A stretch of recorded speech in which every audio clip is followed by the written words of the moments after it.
क्या परिस्थिति बन रही है पार्टी की?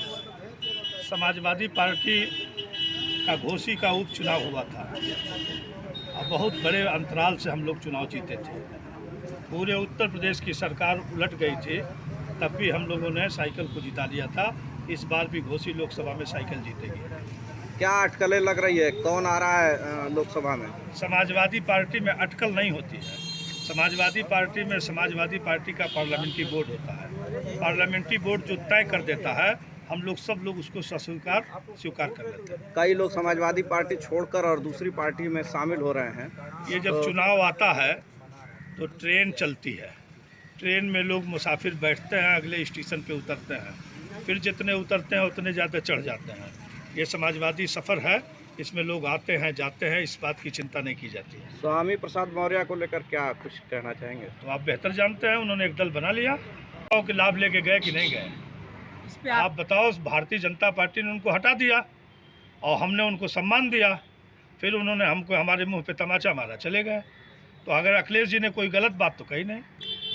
क्या अखिलेश यादव और शिवपाल यादव की गुटबंदी अभी भी पार्टी में चल रही है क्या? अभी भी आपका मन बड़ा नहीं हुआ है। अखिलेश यादव के चाचा हैं और शिवपाल यादव, अखिलेश यादव उनके भतीजे हैं। और समाजवादी पार्टी में न कोई गोल होते हैं, न कोई ग्रुप होता है। समाजवादी पार्टी का एक झंडा होता है और एक साइकिल होती है। इसलिए कहा जा रहा है कि शिवपाल यादव का पोस्टरों में फोटो गायब दिखा। ये नहीं किसी ने बताया कि शिवपाल यादव जी को मैनपुरी से कैंडिडेट बना दिया गया, बधाइयों से। ये बात तो आपको जानकारी हुई होगी। तो क्या लगता है कि इस बार समाजवादी पार्टी रहेगी? समाजवादी पार्टी है और समाजवादी पार्टी रहेगी। समाजवादी पार्टी उत्तर प्रदेश में मुख्य विपक्षी रोल अदा कर रही है। समाजवादी पार्टी ही भारतीय जनता पार्टी के कुकर्मों से लड़ रही है।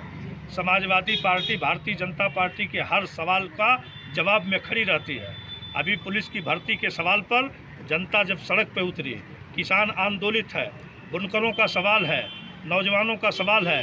पूरे प्रदेश में अगर कोई बोलते हुए लड़ते हुए दिखाई देता है तो समाजवादी पार्टी दिखाई देती है। कांग्रेस से और सपा से अलायंस हो गया है और 17 सीटों पे लड़ने के लिए कांग्रेस को दिया गया है। कितना लाभ मिलेगा सपा को? ये दोनों को लाभ मिलेगा और दोनों का एक ही लक्ष्य है कि भारतीय जनता पार्टी को दिल्ली की सरकार से वो उखाड़ फेंका जाए। इस नाते नहीं कि भारतीय जनता पार्टी हट जाए, भारतीय जनता पार्टी का हटना इस नाते ज़रूरी है। आपको याद होगा कि भारतीय जनता पार्टी के केंद्र की सरकार में मंत्री आज भी बने हुए हैं जिन्होंने कि अपने टायर से किसानों को रौंद दिया। आज भी किसान आंदोलित है। भारत के प्रधानमंत्री ने किसानों से माफ़ी मांगा और उन्होंने कहा कि सारी मांगें हम वापस करते हैं। उन्होंने कहा मेरी तपस्या में कोई गलती रही होगी।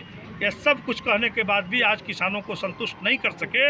इस नाते पूरे देश के नौजवान बेरोजगार सड़कों पे हैं, व्यापारी सड़कों पर हैं, किसान सड़कों पर हैं, बुनकर सड़कों पर हैं, विद्यार्थी सड़कों पर हैं, नौकरी मांगने वाले सड़कों पर हैं। सारे लोग जब सड़कों पर हैं तो यह गठबंधन निश्चित तौर पर ये इस देश में एक नई आबोहवा पैदा कर रहा है और इस देश में सरकार को बदलने में सक्षम हो गया है। क्या लग रहा है उत्तर प्रदेश में कितनी सीटें आएंगी? उत्तर प्रदेश में सब हमारी रहेगी। अगर निष्पक्ष चुनाव पिछली बार हुआ होता तो हम सरकार बना लिए थे। निष्पक्ष का आशय क्या है? निष्पक्ष की आशा आप समझते होंगे कि समाजवादी पार्टी के बहुत ज़्यादा प्रत्याशी 100, 125, 150, 500, 1500 के बीच में हार गए और सरकारी तंत्र का इस्तेमाल हुआ। और जिस बात को आप पूरा देश देख रहा है कि सरकारी तंत्र किस तरह से इस्तेमाल हुआ सरकारी तंत्र को आप पता नहीं देख पाए कि नहीं देख पाए। पूरा देश देख रहा है कि ईवीएम का एक अधिकारी के द्वारा दुरुपयोग हो रहा है। उसी तरह का दुरुपयोग हुआ और नहीं तो हम सरकार में रहते और सरकार के बाहर ये रहते। समाजवादी पार्टी का इस पर कोई विरोध नहीं हुआ अब तक? समाजवादी पार्टी प्रतिदिन, पर घंटा, पर सेकंड विरोध करती है, सिर्फ हमारा चश्मा दिखाई नहीं देता है। जिस तरह से वकील इतना प्रोटेस्ट कर रहे हैं उसके खिलाफ, ईवीएम के खिलाफ, क्या उम्मीद नज़र आ रही है? समाजवादी पार्टी वकीलों के भी पक्ष में है।